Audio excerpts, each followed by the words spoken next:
जय हिंद, नमस्कार दोस्तों। आप सभी का मोस्ट वेलकम है आज की इस नई क्लास में। दोस्तों आज की इस नई क्लास में हम सभी लोग पढ़ने वाले हैं बीएसएससी कार्यालय परिचारी सामान्य ज्ञान प्लस हिंदी प्रीवियस ईयर के क्वेश्चन को, जो कि दोस्तों आपके बीएसएससी कार्यालय परिचारी परीक्षा के लिए बेहद ही महत्वपूर्ण रहेगा।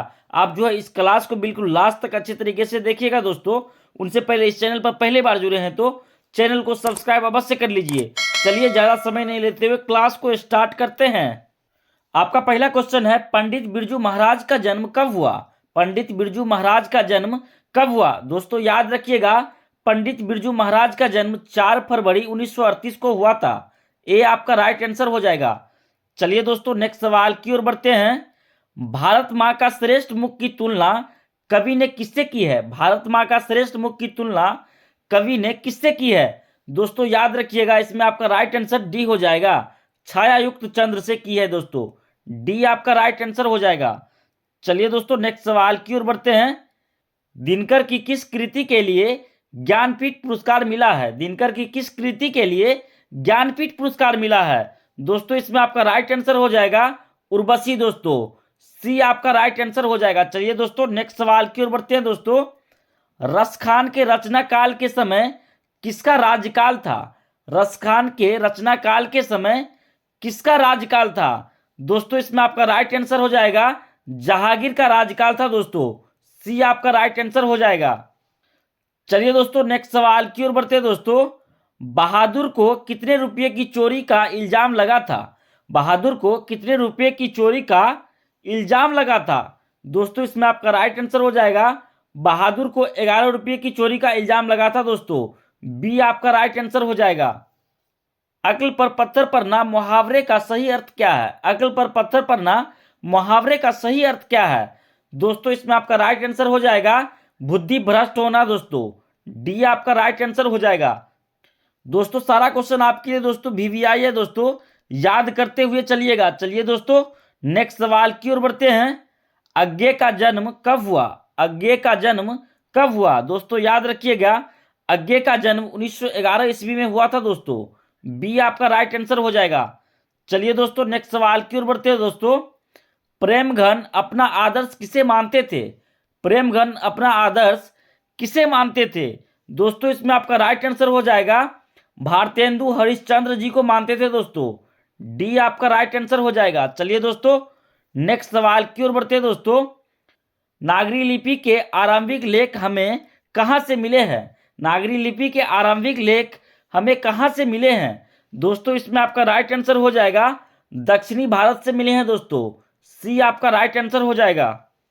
चलिए दोस्तों नेक्स्ट सवाल की ओर बढ़ते हैं। दोस्तों निराला की साहित्य साधना के रचनाकार कौन थे? निराला की साहित्य साधना के रचनाकार कौन थे? दोस्तों इसमें आपका राइट आंसर हो जाएगा रामविलास शर्मा जी थे। दोस्तों डी आपका राइट आंसर हो जाएगा। चलिए दोस्तों नेक्स्ट सवाल की ओर बढ़ते हैं। रामायण की रचना किस भाषा में है? रामायण की रचना किस भाषा में है? दोस्तों याद रखिएगा, रामायण की रचना संस्कृत भाषा में है। दोस्तों ए आपका राइट आंसर हो जाएगा। चलिए दोस्तों नेक्स्ट सवाल की ओर बढ़ते हैं। दोस्तों द्विवेदी जी से किसने पूछा था नाखून क्यों बढ़ते हैं? द्विवेदी जी से किसने पूछा था नाखून क्यों बढ़ते हैं? दोस्तों इसमें आपका राइट आंसर हो जाएगा लड़की ने पूछा था। दोस्तों बी आपका राइट आंसर हो जाएगा। चलिए दोस्तों नेक्स्ट सवाल की ओर बढ़ते हैं। स्वदेशी शीर्षक पाठ के रचनाकार कौन थे? स्वदेशी शीर्षक पाठ के रचनाकार कौन थे? दोस्तों याद रखिएगा, स्वदेशी शीर्षक पाठ के रचनाकार प्रेमधन जी थे। दोस्तों डी आपका राइट आंसर हो जाएगा। चलिए दोस्तों नेक्स्ट सवाल की ओर बढ़ते हैं। दोस्तों अमरकांत लिखित कहानी का नाम क्या है? अमरकांत लिखित कहानी का नाम क्या है? दोस्तों इसमें आपका राइट आंसर हो जाएगा बहादुर। दोस्तों डी आपका राइट आंसर हो जाएगा।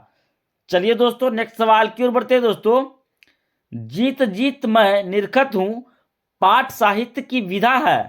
दोस्तों इसमें आपका राइट आंसर हो जाएगा साक्षात्कार। दोस्तों सी आपका राइट आंसर हो जाएगा। चलिए दोस्तों नेक्स्ट सवाल की ओर बढ़ते हैं। दोस्तों विशेषण के कितने भेद होते हैं? विशेषण के कितने भेद होते हैं? दोस्तों याद रखिएगा, विशेषण के 4 भेद होते हैं। दोस्तों डी आपका राइट आंसर हो जाएगा। चलिए दोस्तों नेक्स्ट सवाल की ओर बढ़ते हैं। दोस्तों अमरकांत का जन्म कितने ईस्वी में हुआ था? अमरकांत का जन्म कितने ईस्वी में हुआ था? दोस्तों इसमें आपका राइट आंसर हो जाएगा अमरकांत का जन्म 1925 ईस्वी में हुआ था दोस्तों। बी आपका राइट आंसर हो जाएगा। चलिए दोस्तों नेक्स्ट सवाल की ओर बढ़ते हैं दोस्तों। जीत जीत मैं निरखत हूं पाठ के केंद्र में है। दोस्तों इसमें आपका राइट आंसर हो जाएगा बिरजू महाराज दोस्तों। सी आपका राइट आंसर हो जाएगा। चलिए दोस्तों नेक्स्ट सवाल की ओर बढ़ते हैं दोस्तों। जापान पर परमाणु बम किसने गिराया था? जापान पर परमाणु बम किसने गिराया था? दोस्तों याद रखिएगा, जापान पर परमाणु बम अमेरिका ने गिराया था दोस्तों। बी आपका राइट आंसर हो जाएगा। चलिए दोस्तों नेक्स्ट सवाल की ओर बढ़ते हैं दोस्तों। शंभू महाराज बिरजू महाराज के कौन थे? शंभू महाराज बिरजू महाराज के कौन थे? दोस्तों इसमें आपका राइट आंसर हो जाएगा शंभू महाराज बिरजू महाराज के चाचा जी थे दोस्तों। सी आपका राइट आंसर हो जाएगा। दोस्तों सारा क्वेश्चन आपके लिए वीवीआई है दोस्तों, बिल्कुल याद करते हुए चलना है। चलिए दोस्तों नेक्स्ट सवाल की ओर बढ़ते हैं दोस्तों। नानकाना साहब का संबंध किससे है? नानकाना साहब का संबंध किससे है? दोस्तों इसमें आपका राइट आंसर हो जाएगा गुरु नानक से है दोस्तों। ए आपका राइट आंसर हो जाएगा। चलिए दोस्तों नेक्स्ट सवाल की ओर बढ़ते हैं दोस्तों। कुंवर नारायण रचित पाठ है। कुंवर नारायण रचित पाठ है दोस्तों। इसमें आपका राइट आंसर हो जाएगा एक वृक्ष की हत्या दोस्तों। बी आपका राइट आंसर हो जाएगा। चलिए दोस्तों नेक्स्ट सवाल की ओर बढ़ते हैं दोस्तों। पंडित बिरजू महाराज को गंडा बांधा। पंडित बिरजू महाराज को गंडा बांधा दोस्तों किसने बांधा था? उसका पिता ने बांधा था दोस्तों। ए आपका राइट आंसर हो जाएगा। चलिए दोस्तों नेक्स्ट सवाल की ओर बढ़ते हैं दोस्तों।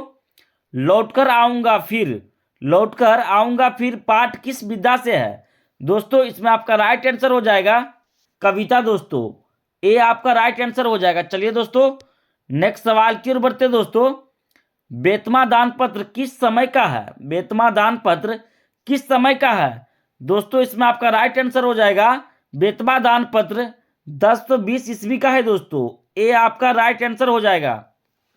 चलिए दोस्तों नेक्स्ट सवाल की ओर बढ़ते हैं दोस्तों।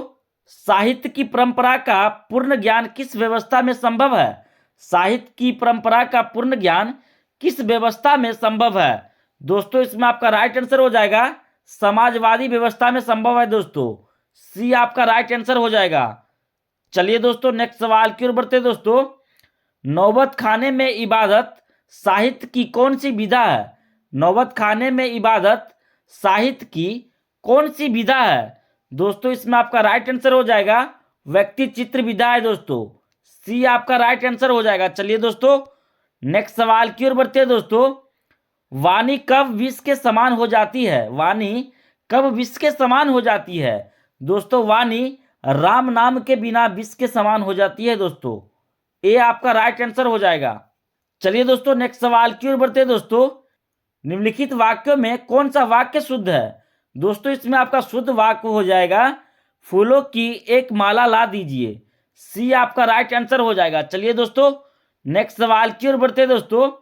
हिंदी में वर्णों की कुल संख्या कितनी है?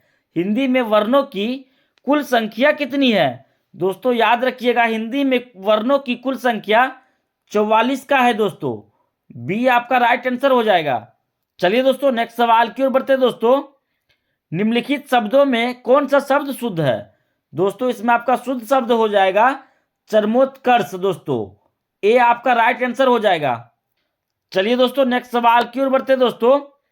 पंडित बिरजू महाराज लखनऊ घराने की किस पीढ़ी के कलाकार थे? दोस्तों इसमें आपका राइट आंसर हो जाएगा 7वीं पीढ़ी के कलाकार थे दोस्तों। बी आपका राइट आंसर हो जाएगा। चलिए दोस्तों नेक्स्ट सवाल की ओर बढ़ते हैं दोस्तों।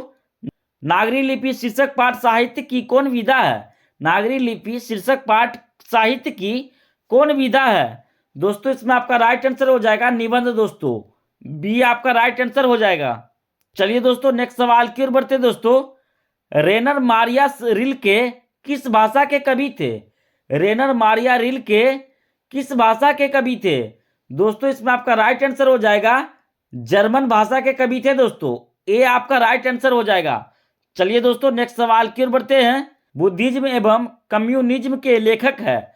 दोस्तों इसमें आपका राइट आंसर हो जाएगा बाबा साहब भीमराव अंबेडकर दोस्तों। सी आपका राइट आंसर हो जाएगा। चलिए दोस्तों नेक्स्ट सवाल की ओर बढ़ते हैं दोस्तों। रूसी जाति की अस्मिता को सुदृढ़ करने वाली साहित्यकार कौन थे? रूसी जाति की अस्मिता को सुदृढ़ करने वाले साहित्यकार कौन थे? दोस्तों इसमें आपका राइट आंसर हो जाएगा लियो टोल्स्टॉय। दोस्तों ए आपका राइट आंसर हो जाएगा। चलिए दोस्तों नेक्स्ट सवाल की ओर बढ़ते हैं दोस्तों। या लिकुटू अरु कामाड़िया पर राज तिहु पुर की तजी डारो, इस पंक्ति के रचनाकार कौन थे? दोस्तों इसमें आपका राइट आंसर हो जाएगा रसखान। दोस्तों सी आपका राइट आंसर हो जाएगा। चलिए दोस्तों नेक्स्ट सवाल की ओर बढ़ते हैं दोस्तों। लेखक अपने पिता से मछली क्यों मांगना चाहता था? लेखक अपने पिता से मछली क्यों मांगना चाहता था? दोस्तों इसमें आपका राइट आंसर हो जाएगा कुएं में पालने के लिए दोस्तों मछली मांगना चाहता था। दोस्तों सी आपका राइट आंसर हो जाएगा। चलिए दोस्तों नेक्स्ट सवाल की ओर बढ़ते हैं दोस्तों। मैक्स मूलर के अनुसार सर्वाविध संपदा और प्राकृतिक सौंदर्य से परिपूर्ण देश कौन सा है? दोस्तों इसमें आपका राइट आंसर हो जाएगा भारत है। दोस्तों डी आपका राइट आंसर हो जाएगा। चलिए दोस्तों ये अंतिम सवाल आप सभी के लिए। दोस्तों इसका सही जवाब आप सभी लोग कमेंट में बताइएगा। कौन भाववाचक संज्ञा का उदाहरण नहीं है? दोस्तों इस सवाल का जवाब आप सभी लोग कमेंट में बताइएगा। दोस्तों इस 40 प्रश्नों में से आपको पहले से कितने प्रश्नों का जवाब पता था वो भी कमेंट में बताइएगा। दोस्तों हमारी वीडियो से थोड़ी सी भी सीख मिली होगी तो वीडियो को लाइक एवं चैनल को सब्सक्राइब अवश्य करें। दोस्तों एक वीडियो बनाने के लिए हमें दिन रात एक करनी पड़ती है। जय हिंद दोस्तों।